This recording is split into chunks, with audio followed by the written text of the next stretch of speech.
এ পর্যন্ত যতগুলো প্রমাণ আমরা পেয়েছি যে সেখানে কোনো আওয়ামী লীগ, ছাত্রলীগ বা যুবলীগ কারো কোনো ইন্ধন ছিল, এমন কোনো প্রমাণ এ পর্যন্ত পাওয়া যায়নি।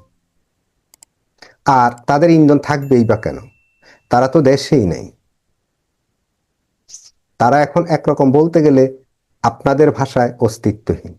আর যদি ওরা থেকেই থাকে তাহলে বুঝতেই হবে যে তারা ঘুরে দাঁড়াচ্ছে এবং তারা কঠিনভাবে ফিরে আসছে এবং আপনাদের পায়ের তলার মাটিও তো রাখবে না। পরিস্থিতি তো সেটা।